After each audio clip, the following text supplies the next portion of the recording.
Segunda Reis, capítulo 8, do verso 7 ao verso 15.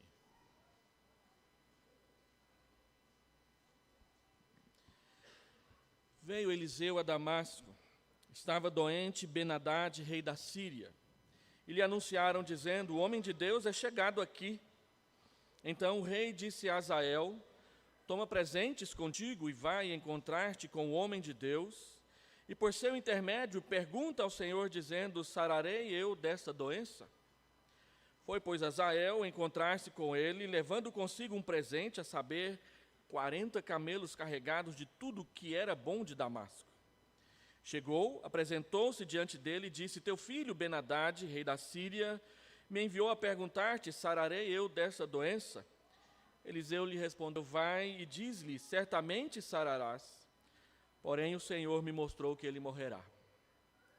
Olhou Eliseu para Hazael, e tanto lhe fitou os olhos que este ficou embaraçado, e chorou o homem de Deus. Então disse Hazael: por que chora o meu senhor? Ele respondeu: porque sei o mal que hás de fazer aos filhos de Israel.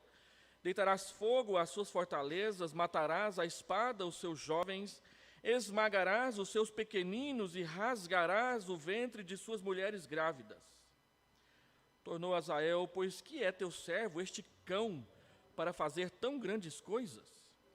Respondeu Eliseu: o Senhor me mostrou que tu hás de ser rei da Síria. Então deixou Eliseu e veio a seu senhor, o qual lhe perguntou: o que te disse Eliseu?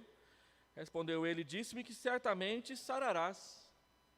No dia seguinte, Hazael tomou um cobertor, molhou-o em água e o estendeu sobre o rosto do rei até que morreu, e Hazael reinou em seu lugar. Feche seus olhos, peça que Deus fale ao seu entendimento, à sua alma. Senhor, o Senhor conhece cada um de nós inteiramente. O Senhor sabe todas as coisas. O Senhor conhece integralmente o nosso passado. O Senhor sabe exatamente o que se passa no nosso coração, no nosso pensamento, na nossa alma neste exato momento. E o Senhor sabe tudo o que virá pela frente nas nossas vidas particulares e individuais. Diante do Senhor, nós somos como pessoas nuas que não têm do que se esconder. E o Senhor nos conhece inteiramente, porque todos nós somos obra das Tuas mãos. A Tua palavra diz que o Senhor nos ama e se revela a nós por meio de Jesus Cristo e nos abençoa com a presença do Teu Santo Espírito para habitar em nós de tal forma que o Senhor faça e continue fazendo uma grande obra nas nossas vidas. Deus, nós lemos a Tua palavra, queremos entender o seu significado e queremos, Senhor Deus, aplicar nas nossas vidas esse significado para nós andarmos na presença do Senhor. Por isso pedimos que o Senhor, mediante o Teu Espírito que habita em nós, venha nos visitar nessa noite com poder para falar conosco, para encher-nos da Tua presença, para desafiar-nos a um novo tempo de vida com o Senhor. E nos submetemos à Tua liderança e à Tua direção para que o Senhor faça da maneira que o Senhor achar mais apropriada, porque Tu és soberano sobre nós, reina e domina com todo o Teu eterno poder sobre cada um de nós. Ouve-nos e também fala a nós, nós te pedimos em nome de Jesus. Amém, Senhor Deus. Desde muitos anos atrás, eu tenho tido muita vontade de expor sobre Eliseu, e tenho feito isso aqui na igreja desde o início de julho passado. Falar sobre Eliseu, para mim, nesses últimos dias, tem sido falar sobre o que é ser, ou o que significa ser cheio do Espírito Santo. A pergunta que tem norteado, o tema que tem norteado essas exposições bíblicas sobre Eliseu, é tentar chamar para nós e aplicar nas nossas vidas o que significa uma vida cheia do Espírito Santo. Ao fazê-lo, nós somos muito honestos com a igreja que o fazemos pelo prisma da teologia reformada, olhando para as Escrituras e tentando comparar um texto com outro e mostrar uma situação com outra, para olhar e retirar e exegetizar, tirar do texto o que ele quer dizer para nós nessa noite. Todas essas exposições que eu tenho feito sobre Eliseu, essa é a 7ª, só tem mais uma daqui a um mês. Eu tinha sempre o desejo de chegar nesse texto aqui. Há muitos anos que eu lembro e fico pensando o que seria esse encontro de Azael com Eliseu, e hoje eu gostaria de meditar com os irmãos, espero eu que não passe de 1 hora, a respeito do que o Senhor tem falado a mim aqui. E eu começo dizendo o seguinte: nós temos desenvolvido uma teologia do Espírito Santo e suas ações no meio da igreja, no meio do povo de Deus, que é manca, prejudicial e interesseira, numa tentativa de engaiolar o poder de Deus para usá-lo somente a nosso favor, como se Deus fosse o gênio da lâmpada, que a gente esfrega, ele aparece e então ele nos dá 3 desejos para a gente realizar do jeito que a gente quer para nós mesmos. Ser cheios do Espírito Santo, possuir uma porção dobrada do Espírito, ser reconhecidos aí fora como homens de Deus e mulheres de Deus, tem sido construído dentro de uma forma parcial, que procura enfatizar apenas o lado positivo da graça, do fortalecimento, do enchimento, de Deus realizar milagres e curas e tudo mais, e sempre tentando ocultar ou subestimar aquele lado negativo do juízo divino que sempre está presente em todas as ações divinas da nossa história. Deus sempre nos julga. E Ele sempre nos julga pela mediação do seu Filho Jesus Cristo. A nossa relação com Deus, ela sempre será calcada na experiência da sua graça e do seu juízo. Lutero, quando ele andava aqui pela terra, ele dizia que toda a nossa vida é vivida na presença do Senhor. Calvino repetia a mesma coisa e eles usavam uma expressão em latim que todo pastor reformado gosta de repetir de vez em quando, que é a expressão coram Deo, na presença de Deus. Só que quando Lutero falava isso, ele dizia que viver na presença de Deus é viver uma experiência de juízo e graça. E ele usava uma palavra em alemão que eu não ouso tentar repetir, que eu nunca vou conseguir dobrar a minha língua para falar aquela palavra. Mas ele dizia que viver diante de Deus, servir a Deus, é uma experiência de alegria e desespero, por causa de quem Deus é e da obra que Ele está fazendo nessa terra, uma terra onde há pecado e pessoas pecaminosas, vivendo uma queda na presença de Deus, pois todos pecaram e todos carecem da glória de Deus, todos pecaram e todos não alcançaram a glória de Deus, todos pecaram e todos foram destituídos da glória de Deus. E a única forma e a única fórmula de nós voltarmos para Deus e Ele nos receber é por intermédio de Jesus, que é o caminho, a verdade e a vida, e ninguém vem ao Pai senão por intermédio de Jesus. Nesse episódio que nós acabamos de ler aqui, Eliseu vive, na minha opinião, o seu momento de desespero na presença de Deus. Porque ele tem que cumprir um mandamento de Deus, e esse mandamento de Deus, que Deus de antemão já revelou para ele, já mostrou para ele do que se trata, é algo extremamente desagradável no que diz respeito a quem ele é e de qual povo, a qual povo ele pertence. E isso aqui, para mim, reporta aquilo que Elias havia dito para Eliseu, lá no capítulo 2, quando ele disse: o que é que você quer? E ele disse: eu quero porção dobrada do teu espírito, eu quero ter o direito de ser reconhecido como o profeta, que é o seu sucessor legítimo para continuar a obra que Deus começou através de você. E Elias disse: se você estiver prestando atenção, na hora que Deus me tirar de você, lhe será concedido, mas eu vou te advertir, dura coisa você pediu.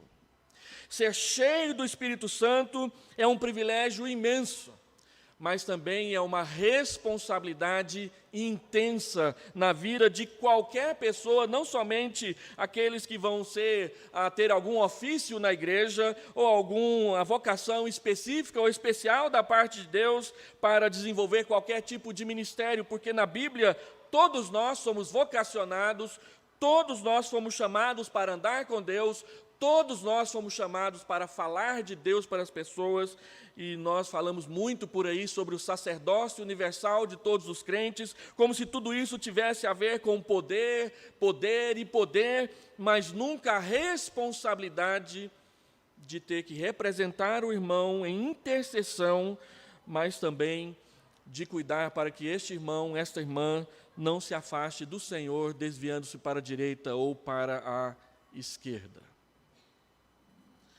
Então, Eliseu vive, na minha opinião, esse momento. Ele é o legítimo herdeiro de Elias, mas ele tem que terminar as obrigações que Deus havia dado para Elias. Quando Deus chamou Elias lá no Monte Horebe, e ele teve aquela experiência única e intensa com Deus naquela caverna, Deus lhe deu 3 tarefas. Você vai ungir Azael, rei da Síria. Você vai ungir Jeú, rei de Israel, 1 Reis, capítulo 19, a partir do verso 15. E você ungirá Eliseu, seu substituto. Elias volta para cumprir a palavra de Deus e ele só tem tempo de realizar a 3ª tarefa. Ungir Eliseu como seu substituto, e a sua unção se deu não por meio de um chifre de azeite sendo derramado sobre a sua cabeça, mas ele pega o seu manto e o coloca sobre os seus ombros. E Eliseu se torna o seu jovem, o seu aprendiz. Ele anda com Elias, ele vê tudo o que Deus faz através de Elias, mas quando Deus chama Elias, ainda tem 2 tarefas para terminar, e é Eliseu quem o fará. E quem lembra de como Deus deu a tarefa para Elias, ele disse: olha, quem fugir da família de Acabe, Jeú matará. Mas quem fugir de Jeú, Eliseu matará. Eliseu não matou ninguém. Mas agora ele sabe que ele tem que cumprir essa tarefa, e a Bíblia diz que ele foi para Damasco. Ele foi para Damasco não porque lá tem Damasco, é uma delícia. Ele foi para Damasco porque ali tinha um homem chamado Azael, e ele precisava se encontrar com ele. O ministério itinerante de Elias ampliou-se até a Síria, e ele começou a andar por lá. Quem se lembra do último sermão que nós pregamos, foi o exército da Síria, enviado por Ben-Hadad, que cercou a casa de Eliseu em Dotã, e de repente todos ficaram cegos, foram até a praça central de Samaria e voltaram para casa sem nenhuma morte, sem nenhuma baixa, e a Bíblia diz que houve um período de paz entre a Síria e Israel, e esse acontecimento aqui acontece dentro desse período de paz. Eliseu vai a Damasco, Ben-Hadad fica sabendo, e Ben-Hadad envia para conversar com Eliseu aquele que Deus queria que Eliseu encontrasse, Azael. Azael é o seu comandante. Quem era Ben-Hadad? A história conhece Ben-Hadad pelo título, esse Ben-Hadad aqui, por Ben-Hadad II. Há 3 homens na Bíblia que são chamados de Ben-Hadad. O primeiro, no reinado de Baasa, trouxe muito problema para Israel. O segundo, que é este aqui, que Eliseu teve vários entreveros com ele. E um terceiro, que será o filho de Azael, que usará o nome de Ben-Hadad, ele é conhecido entre os historiadores como Ben-Hadad III. E que, na sua época, o título Ben-Hadad, o filho de Hadad, ou filho de Rimon, numa outra língua, uma divindade pagã da Assíria, está reinando ali, naquele lugar. Esses reis, todos os 3 Ben-Hadad, foram todos hostis a Israel. Nenhum deles teve um momento de tranquilidade. Eliseu está vivendo aqui um interlúdio entre uma guerra e outra de Israel com os sírios. Lá no norte se levanta a Síria. A Síria já voltou os seus olhos para o sul e começa a oprimir as nações do sul. Israel é oprimido pela Assíria, e a Síria também é oprimida pela Assíria neste período. E esse período da história de Israel, ele é muito bem documentado nos documentos assírios, a respeito de Ben-Hadad, a respeito de Azael, a respeito dos reis de Israel, de tal forma que muito do que a gente lê nas Escrituras já tem sua comprovação histórica tranquila por meio de documentos, por meio de monumentos, por meio de pedaços de coisas. Inclusive, hoje eu estava lendo a respeito de uma pérola que foi encontrada num lugar e tinha lá o nome do rei Hazael da Síria escrito nela.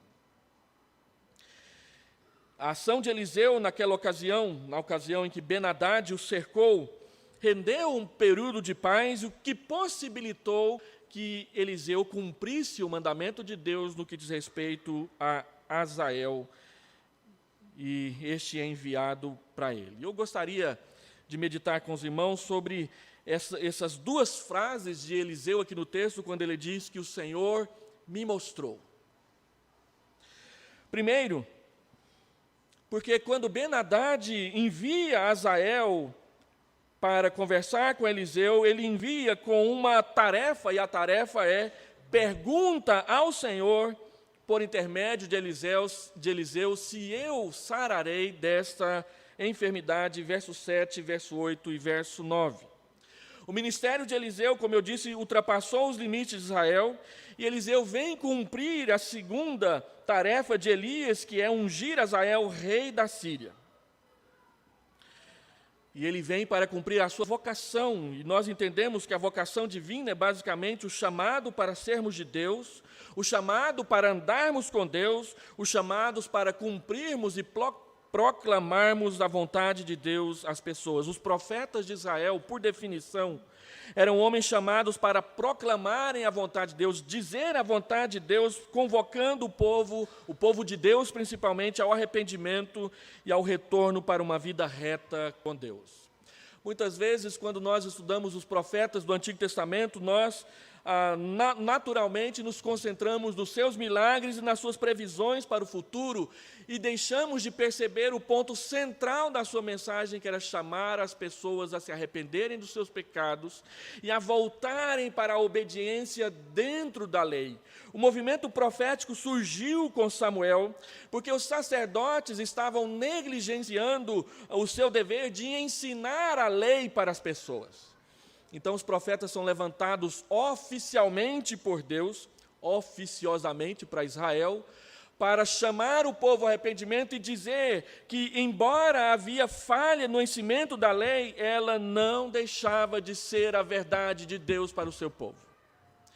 E quando você lê 1 Samuel, 2 Samuel, 1 Reis, 2 Reis, 1 Crônicas, 2 Crônicas, cada personagem desses 6 livros da Bíblia são medidos por serem ou não serem fiéis à aliança de Deus, e isso é dito especialmente e principalmente pela boca dos profetas, e Eliseu é um deles. Ele vem para cumprir a vontade de Deus, e é por isso que Ben-Hadad, já calejado de ver o tanto que Deus usa Eliseu para fazer coisas, ele já começa a reconhecer a autoridade de Eliseu como representante de Deus aqui na terra. E ele diz: consulta Deus, através de Eliseu, a meu favor. É claro que o rei Ben-Hadad e todos estes reis, o interesse deles é ver a divindade o servindo. E o texto fala que ele manda um presente embrulhado em cima de 40 camelos. Já pensou esse negócio chegar na sua casa? Nem o caminhão do Faustão faz isso. Mas é interessante que, da mesma forma como Naamã, o sírio, foi procurar Eliseu, dessa vez o texto nem se preocupa em dizer o que Eliseu fez, está lá o presente, a gente já sabe o que Eliseu pensa sobre isso, não precisa a gente gastar saliva para explicar de novo aqui para os irmãos. Basta ler capítulo 5 e saberão como é que Deus trata esses presentes que as pessoas dão para tentar comprar a palavra de Deus a seu favor daqueles que servem a Deus. Mas uma questão importante é colocada aqui, porque Eliseu é tratado e é visto por Ben-Hadad como um mediador. E essa é a deixa do texto para nós falarmos de Jesus. Jesus Cristo é mediador entre Deus e os homens. E quando nós estudamos a respeito da mediação de Jesus, foi Calvino quem nos abriu os olhos e a atenção para os chamados 3 ofícios de Cristo. Ele é o rei, ele é o sacerdote e ele é o profeta de Deus, que vem trazer a palavra de Deus para nós. Embora esses reis achassem que pudessem comprar a palavra de Deus favoravelmente a eles, eles estão entendendo corretamente quando olham para Eliseu que ele tem a palavra de Deus para trazer, a palavra de Deus verdadeira, aquela mesma palavra de Micaías, que Acabe dizia: eu não gosto de Micaías porque Micaías só fala mal de mim. Mas quando Micaías fala bem, ele duvida. Olha, você está falando bem de mim, tem alguma coisa errada aí. Acabe sabia que ele era mau perante Deus, e ele sabia exatamente porque tinha profetas que constantemente anunciavam isso, e ele os detestava por causa dessa questão. Nós olhamos muito para Elias e Eliseu, mas nos esquecemos de Micaías, nos esquecemos de Anani, dois profetas não conhecidos por nós, mas que tiveram a tarefa dura de dizer para reis ímpios qual que era a palavra de Deus a ser cumprida ali naqueles episódios. Então Eliseu é um profeta e ele aponta exatamente para esse ofício de Cristo de anunciar a verdade de Deus para as pessoas, para que elas o obedeçam, mas principalmente para que elas se voltem para Deus em arrependimento e mudem os caminhos que escolheram para os seus passos. Cristo como rei, aquele que governa e liberta o seu povo, salvando-os do pecado. Cristo como sacerdote é aquele que oferece o sacrifício, sendo Ele mesmo a oferta, o Cordeiro de Deus que tira o pecado do mundo. E como profeta, Ele é aquele que ensina o caminho do Senhor, para que nós saibamos como devemos nos comportar em obediência e na presença desse Deus, Coram Del. E é interessante que Ben-Hadad chega a Eliseu com a palavra carinhosa: teu filho Ben-Hadad vem te pedir socorro. Há uma mudança no tratamento por causa do reconhecimento da vocação divina, ou talvez uma tentativa de tornar Eliseu favorável ao que ele tem a dizer. Não importa se ele tem essa ou aquela intenção, o que importa é que Deus o levou até ele para cumprir a sua palavra que ele havia dito por intermédio de Elias. E assim, nós temos aqui Eliseu, em nome de Deus, agindo nessa situação. Segundo, então ele o consulta: eu vou sarar dessa minha enfermidade? E a resposta de Eliseu é: você vai sarar dessa enfermidade. Porém, e aí a mensagem deixa de ser para Ben-Hadad e se torna para Azael: porém Deus me disse que ele vai morrer. Eliseu não diz que é Ben-Hadad quem vai matá-lo. Eliseu não diz: está aqui a faca e o queijo na mão, vai lá e faça o que você tem que fazer. Eliseu não faz como aquele desenho da animação que ganhou o prêmio do Animamundi alguns anos atrás, que trouxe a criação de Deus como tema, em que aqueles homens que tocam aquelas músicas de realejo chega e aí cria o Adão, e aí mostra uma maçã para ele e fica fazendo assim: vai, come. E aí quando ele come, o homem do realejo joga na lama e deixa ele para lá. Não é isso que Deus está fazendo aqui. Deus não está incentivando ninguém a fazer. O que Deus está fazendo é mostrando, através de Eliseu, o que vai acontecer. A doença não seria a verdadeira causa da mudança no reinado da Síria. Os bastidores da história guardam muito mais revelações que os livros e os decretos e as parábolas, as parabólicas esquecidas ligadas são capazes de mostrar para nós que conhecemos a história. Tem muita coisa debaixo do pano, escondidos debaixo de muitas toneladas de terra, que só Deus sabe como e por que elas acontecem. Um exemplo interessante: Deus condena Jerusalém a ser destruída. E Ezequiel e Jeremias questionam Deus por que ele vai fazer isso. Então, numa noite, Deus chama Ezequias, o profeta, para um passeio. Vem comigo. E ele o leva até uma parede do templo. E Deus abre aquela parede do templo. É o profeta Ezequiel mesmo, não é Ezequias. Ezequiel. Ele abre a parede do templo. E dentro da sala tem vários sacerdotes adorando a uma imagem de um Deus pagão. Vocês não sabem Vocês não veem, mas Deus sabe, Deus vê. Moisés ficou chateado com Deus quando Deus disse: olha, o povo está pecando, eu vou destruir todo mundo e vou começar tudo de novo com você. E Moisés diz: não, Deus, olha a sua aliança. Mas quando Moisés desce e ele olha para as pessoas dançando diante de uma estátua de um bezerro de ouro, ele fica tão irado que ele pega as tábuas da lei, escritas pelo próprio dedo de Deus, e joga ao chão para elas serem quebradas.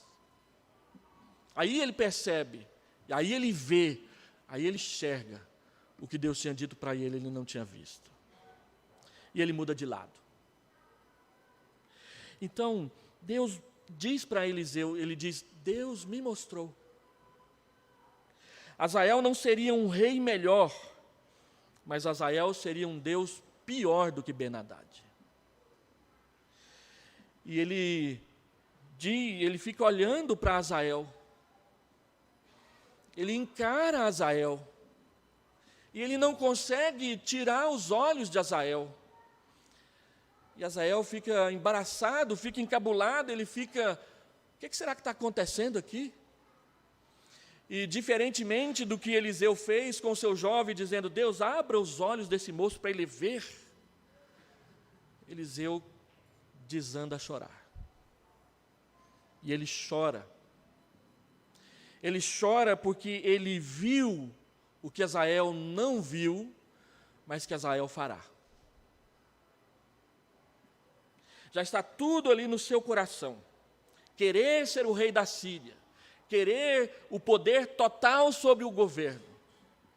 E Eliseu diz: Deus me mostrou o que é que você vai fazer com Israel. E ele descreve vários atos de pura crueldade que serão realizados no período do reinado de Azael. Todo o período do reinado de Azael e seu filho duraram apenas 70 anos para a Síria, e é chamado o início do período da decadência definitiva de Israel. Ele vai ser um péssimo governante, não no que diz respeito a fazer com que a Síria tenha poder, mas a respeito de como ele fará isso acontecer. Azael se tornou um rei sírio que governou em Damasco entre os anos 843 e 796 a.C.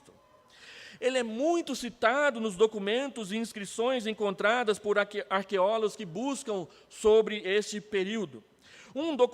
Vários documentos da Síria chamam Azael de Azar-ali-Mar-Lamamana, se é que eu pronunciei corretamente, que quer dizer o filho de ninguém.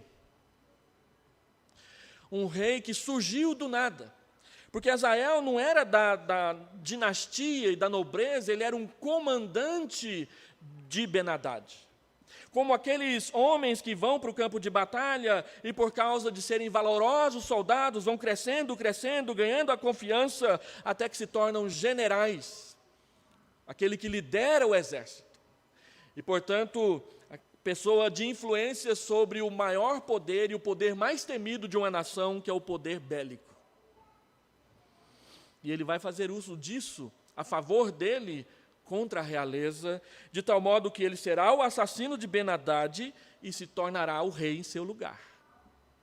E aí, quando ele se torna conhecido pelos reis, os outros reinos, a Síria cita ele como o filho de ninguém, porque não tem ninguém de dinastias anteriores que é o seu pai, ele é o primeiro da sua dinastia. Provavelmente ele era um homem do povo que se tornara o comandante. Governou a Síria durante os reinados de Jorão, de Jeú e de Jeocais, sendo inimigos de cada um desses reis de Israel e dos reis de Judá. Também sofreu sobre a opressão da Síria, pagando tributos pesados a Salmanaser III, que escreveu num dos seus documentos que recebeu de Azael 100 talentos de ouro e 1.000 talentos de prata como tributo. Lembrando que cada talento é 30 quilos. Quem não gostaria de ter pelo menos um talento de ouro guardado lá em casa? A sua aliança deve ter o quê? 6 gramas? Mais ou menos isso. E você pagou caro por ela. Teve gente aí que ficou 10 meses pagando pela sua. Imagina talentos e mais talentos. Então, ele era oprimido pela Síria, ele dava o troco em Israel. O mais poderoso batendo no menos poderoso. Nada de novo debaixo do sol. E é diante deste homem que Eliseu está chorando. Ele chora como um menino. E ele chora e ele diz a razão: eu estou chorando porque eu sei o mal que farás aos filhos de Israel. Eliseu chorou porque Deus lhe mostrou de antemão o que ele iria fazer. E ele foi ali para dizer que ele seria o rei da Síria. É interessante observar que Eliseu está chorando não somente porque ele iria ascender ao trono sírio, mas como sendo o rei da Síria, ele irá oprimir a Israel, o povo da aliança, cruelmente. Então Eliseu, ele vive na carne aquilo que Jeremias vive no que diz respeito a Jerusalém. Quando nós estudamos que Jeremias é o profeta chorão, e nós, assim, superficialmente aprendemos que ele era chorão porque chorava o tempo inteiro, mas por que Jeremias chorava? Ele chorava porque Deus dizia o que estava para fazer através de Nabucodonosor, e ele ficava pensando como que isso é possível. E aí, quando ele vê diante dos seus olhos todos os muros, o templo completamente destruído, porque quando Nabucodonosor mandou incendiar o templo e o ouro das paredes, lembra que as paredes do templo eram revestidas com madeira de cedro, embanhadas em ouro, e quando isso queimou, o ouro derreteu, e todo mundo sabe que quando há muito calor, a rocha trinca, e esse ouro derretido desceu para dentro das trincas, das rochas, dos alicerces do templo, e Nabucodonosor mandou revolver pedra de pedra para ele pegar o máximo de ouro que ele pudesse tirar daquela campanha. E Jeremias, olhando para isso, ele compõe as Lamentações, e a palavra-chave de Lamentações é como? Como foi possível? Como que Deus agiu tão severamente com esse povo? E ele então dizia para Deus: as paredes do meu coração não aguentam mais a tua revelação. Porque ele foi chamado para falar contra aquele povo que ele amava. O povo que o próprio Deus amava, mas que não se firmava na sua presença, porque constantemente o trocava por outros deuses. Assim como nós todos os dias somos tentados a trocar Jesus, trocar Deus pelos deuses do dinheiro, os deuses do sucesso, os deuses da boa forma, os deuses da beleza, os deuses da boa vida. E deixando Deus, a sua casa, o seu povo, às traças. Observe que o texto não aponta para o fato que essa profecia de Eliseu apoiava as ações futuras de Hazael. Mas é uma omissão notável aqui no texto, que embora Deus tenha mandado Elias ungir a Hazael como rei, Eliseu não gasta uma gota de óleo com ele. Ele diz: você será rei, mas ele não quebra o chifre com o azeite na sua cabeça, o que ele fará no capítulo 9 com Jeú. Não pessoalmente, mas através de um servo e em segredo dentro de um quarto. E é interessante que Eliseu diz para o seu jovem: vai lá, chama ele lá dentro, derrama o óleo e sai correndo para ninguém te pegar. O resto é a consequência. Ele não faz todo o ritual da unção, mas isso não muda o fato de que Hazael vai governar e será rei. O que Eliseu está fazendo? Eliseu está fazendo o que Deus mandou, por obediência, porque ama a Deus, mas ele não tem alegria alguma em fazer e em dizer e em proclamar o que ele tem para proclamar ali naquele momento. Por isso ele chora. Ele chora de tristeza. Ele chora de angústia. Ele chora porque ele sabe que o povo de Deus não anda com Deus, e Deus está desgostoso, e Deus está pesando a sua mão, e à medida em que Deus vai pesando a sua mão, Israel não tem para onde escapar.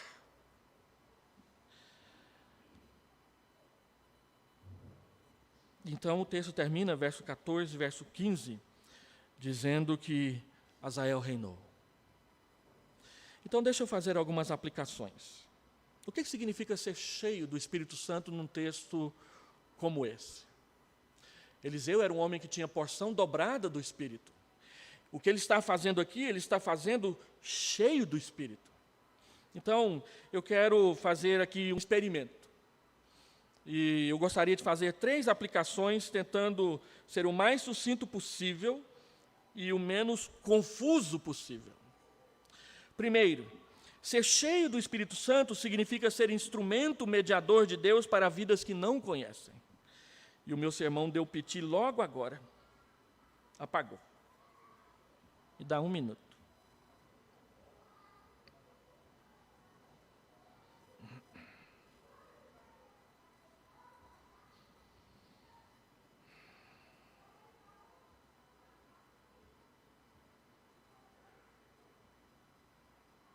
Retomando, ser cheio do Espírito Santo significa ser mediador de Deus para vidas que não o conhecem. E eu gostaria de trazer aqui uma palavra sobre dons espirituais e revelação.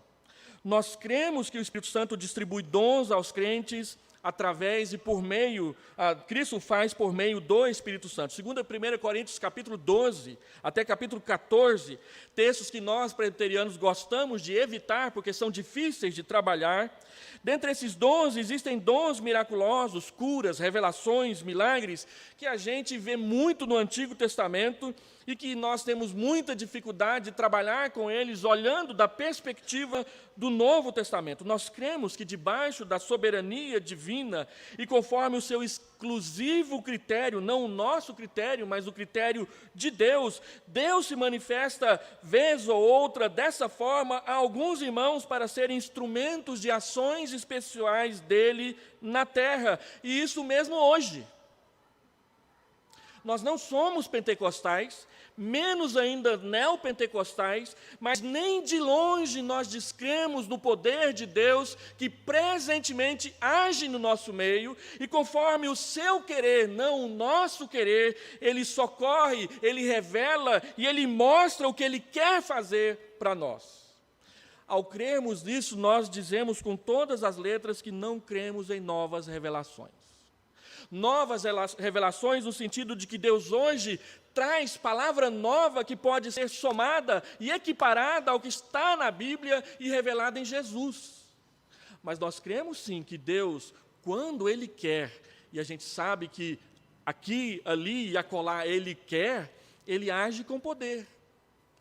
Se você ler, por exemplo, o Revamento na África do Sul, de Earl Stengen, gente, quantos milagres aquele homem narra Deus fazendo na vida da sua igreja, uma igreja que não mudou 1 centímetro da sua liturgia e que não saía por aí dizendo, Deus vai operar, se você vier no culto hoje, o manco vai andar, o cego vai ver. Ele só dizia uma coisa, fique após o culto.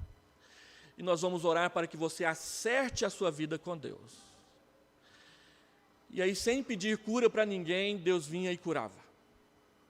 E o exemplo mais interessante desses, que agora me vem à memória, é de um grupo de cegos, 11 cegos, se eu não me engano, que foi levado a um culto, e eles ficaram após o culto, e antes dele orar, eles voltaram a ver. E aí se lembraram que uma mulher cega tinha ficado lá na beira do rio, porque ninguém, numa caminhonete lotada de gente, quis descer para poder levá-la ao culto. E eles falaram, Deus curou 11, vamos lá buscar aquela mulher. E eles foram. E quando chegaram lá, ela já estava vendo. Não é estar ou não estar no lugar que impede Deus de agir. Quando Deus nomeou aqueles 70 anciãos para ajudar Moisés, a Bíblia diz que Deus tirou do espírito de Moisés e colocou neles. Mas só tinha 68 presentes lá no local. Cadê os outros 2? Dormiram até mais tarde? As mulheres dele mandaram ele lavar as vasilhas e limpar o chão antes de ir para a igreja? Não, eles não foram. E aí, quando Moisés os encontra, eles estão lá fazendo a mesma coisa que os 68 na sua presença. Não depende de nós. Não somos nós quem governamos as ações de Deus, é Deus quem as governa. Crentes presbiterianos creem nisso. E é por isso que nós nos portamos da maneira como nós nos comportamos quando pessoas querem usar dos milagres de Deus para angariar sucesso, fama e membresia para a sua igreja. Todavia, meus irmãos, nós jamais creremos que nós temos prerrogativas de causar, de proporcionar, de criar oportunidades para que Deus o faça, nem de forma corriqueira, nem para atender objetivos particulares ou coletivos nossos, senão unicamente os seus próprios objetivos para a sua própria glória. Se você realmente deseja servir a Deus e deseja ser um servo ou uma serva cheios do Espírito, ambos cheios do Espírito, é claro que você poderá ser instrumento de Deus na realização da sua obra todos os dias. Você pode até pedir que Deus faça milagres através de você.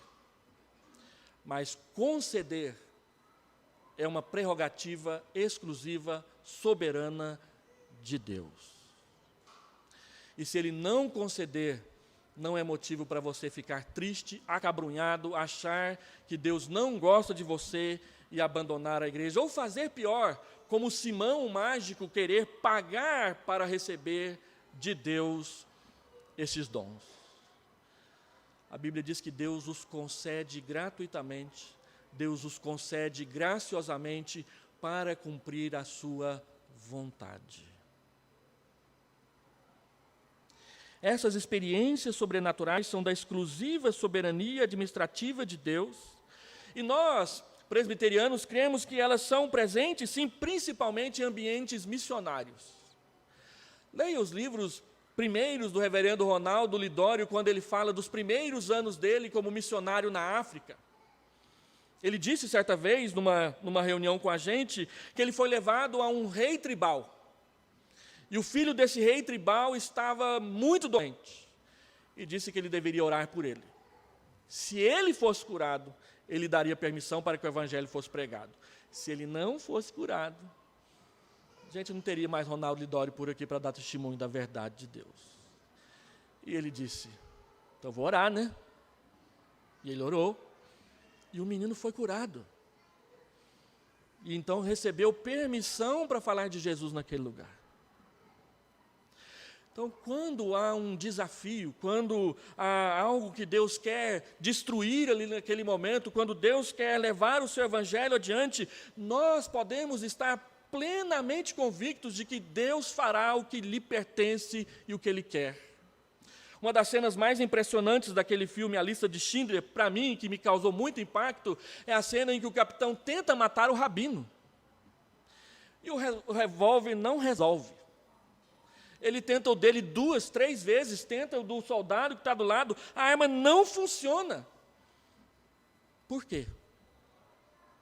Porque Deus não deixou ela funcionar. Você não vai antes de Deus permitir. Um dia, numa igreja que eu era pastor, uma mulher tentou suicídio, tentou 1, tentou 2, tentou 4 vezes. Aí eu fui visitá-la no hospital, e eu disse para ela, minha irmã, para de tentar morrer. Deus não vai deixar. Só já tentou 4 vezes, Ele não deixou. Aceita a vontade de Deus na sua vida. Para com isso. Se o médico me ouvisse falando isso lá no hospital, ele ia me expulsar de lá. E dizer que eu estaria oprimindo a doente. Mas, depois desse dia, foi o melhor período dela. Ela ficou uns 6 meses sem tentar o suicídio outra vez. Mas ela mudou a estratégia. Como ela era diabética, ela começou a comer tudo que diabético não podia comer. E ela morreu, o médico dela me disse, ela suicidou fazendo isso. Mas aquela minha visita fez com que ela parasse de pensar e de tentar fazer isso por 6 meses. Por que muitas vezes a gente tenta fazer o oposto do que Deus quer que a gente faça? Vamos fazer o que Deus quer e Ele nos usará de acordo com a sua vontade. Reverendo Jadiel, ele costumava dizer que nós temos que estar com o nosso coração abertos para Deus. Não para as nossas vontades de que Deus faça isso ou faça aquilo. mas para que Deus haja como Ele quer e está revelado na sua palavra nas nossas vidas. Aquele que beber da água que eu lhe der, do seu interior fluirão rios de água viva. Vamos citar o texto do jeito que está escrito lá? Quem crer em mim, como diz a Escritura. Não é como o pastor Hélio diz, não é como o pastor James diz, não é como o Conselho do Jardim Goiás diz, não é como o reverendo Roberto brasileiro diz, não é como o maior pastor neopentecostal da história diz, é como Deus diz na sua palavra. Então, conhecer a palavra é o ponto de partida para nós sermos cheios do Espírito Santo. Segundo, ser cheio do Espírito Santo é ver e ser porta-voz de notícias de Deus que nem sempre nos agrada. Um filme impressionante que eu assisti, e toda vez que eu falo em filme, um presbítero treme achando que eu só fico o dia inteiro assistindo televisão, mas eu assisti um filme chamado A Espera de um Milagre, com Tom Hanks. Em inglês é A Milha Verde. Esse filme conta a história de John Coffey. É uma história inventada, não é verdadeira, não aconteceu na história. Mas esse John Coffey era um negro muito alto, muito forte, que foi encontrado com 2 garotinhas mortas no seu colo. Então a polícia o prendeu porque achou que foi ele que tinha brutalmente assassinado aquelas 2 meninas. E ele vai julgado, é condenado à morte pela cadeira elétrica. E nos Estados Unidos, antes da morte ser executada, há um período de espera, que nesse filme é chamada a milha verde, que era a cor do assoalho da cadeia, do corredor que eles tinham que atravessar entre a cela até chegar na cadeira elétrica. Era a milha verde. E no decorrer do filme se descobre que aquele homem era um homem bom. Ele cura o capitão ali, o líder da prisão, de uma enfermidade. Ele ressuscita um rato morto, que era o xodó de um dos presos. Ele cura a esposa do responsável, o diretor da prisão. Então o capitão chega para ele numa noite, à véspera do dia em que ele vai ser morto na cadeira elétrica, e ele pergunta: o que eu posso fazer por você? Eu posso abrir a sua cela para que você fuja? E ele disse: não faça isso. Está na hora disso acabar. Aí fica claro para nós que quando ele estava com aquelas meninas no colo, ele estava tentando ressuscitá-las. Ele diz: não faça isso. Eu vejo as coisas. Eu percebo as coisas. E essas coisas que eu vejo, e lá eles não falam que é Deus que mostra, são como cacos de vidro que ficam entrando na minha cabeça e me machucando o tempo inteiro. Eu acho que é isso que está acontecendo com Eliseu aqui agora. Ver a verdade, discernir a verdade, porque está cheio do Espírito Santo, dói. É uma dura coisa. Ser cheio do Espírito Santo não quer dizer que nós vamos rir para as paredes, porque o fruto do Espírito é amor, alegria, paz, bondade, coisas boas, maravilhosas. Mas tem o outro lado. Você será instrumento de Deus para levar pessoas a Cristo, mas você também verá pessoas entendendo claramente o Evangelho rejeitar Jesus. E esses momentos vão doer. Quando você falar, quando você fizer de tudo para que a pessoa creia, e ela escolher não crer. É como Deus mostrar para nós o que Ele mostrou para Eliseu aqui nesse momento. Meus irmãos, ser cheio do Espírito Santo, é claro que é uma coisa boa. Mas a palavra é muito realista conosco em dizer: dura coisa você pediu. Paulo dizia, e nós trabalhamos esse texto essa semana, nos grupos familiares: eu preencho no meu corpo o que resta das aflições de Cristo Jesus. Paulo não está assumindo o lugar de Jesus para ser corredentor ao seu lado. Paulo está dizendo que, por estar comprometido com Jesus, tudo o que Cristo sofre, ele sofrerá. E tudo o que ele sofre por amor ao Evangelho, atinge sim o Senhor Jesus, porque quando ele mesmo perseguia a igreja com insolência e blasfemando o nome de Jesus, o Senhor Jesus veio até ele e perguntou: Saulo, Saulo, por que você está me perseguindo? Então, quem persegue a nós, persegue Jesus. E quem persegue Jesus, perseguirá a nós.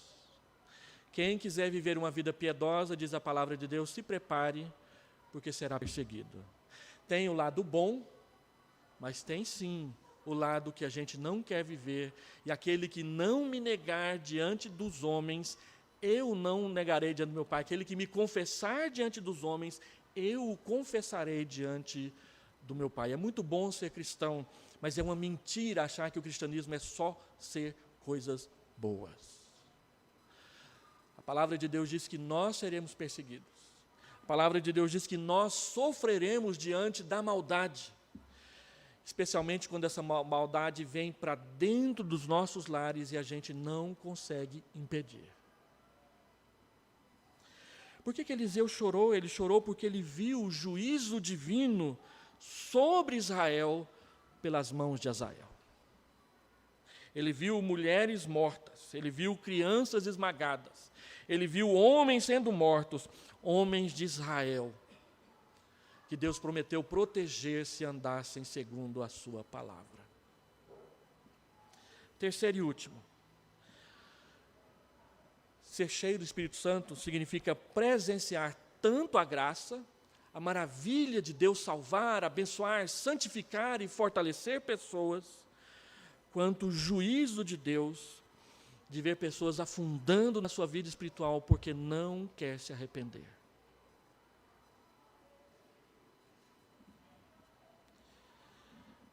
Qual o caminho que você está andando?